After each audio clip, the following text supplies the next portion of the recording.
100 milioni di spesa per quasi altrettanti cantieri. Questa è la storia di Roccapietore nel dopovaia. La tempesta che colpì quasi 200 comuni ebbe in quello della Marmolada e dei Serrai di Sottoguda il suo epicentro. Oggi sono stati visitati gli ultimi 4 cantieri ancora aperti. Nel solo comune di Roccapietro abbiamo investito 100 milioni di euro per 93 cantieri, gran parte dei quali sono terminati, come quello che sta alle nostre spalle. Qui eravamo proprio nell'epicentro quella sera, qui si sono accumulati metri di detriti, di materiali che ostruivano naturalmente la strada al nostro fianco, ma anche quella alle nostre spalle, e quindi qui siamo veramente in quello che è stato l'epicentro.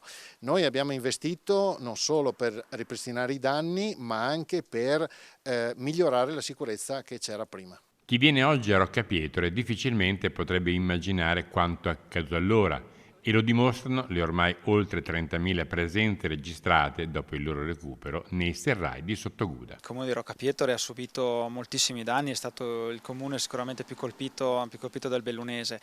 Noi oggi veramente è una bellissima giornata perché possiamo vedere dopo oltre 7 anni e possiamo toccare anzi con mano tutte le opere che sono state realizzate in questi anni, non solo per la protezione idrogeologica ma anche per la protezione civile nostra, della nostra popolazione. Mantenere la popolazione nelle nostre valli, nelle nostre montagne è sicuramente sempre più difficile, quindi riuscire a garantire la sicurezza è un grande passo per la nostra comunità.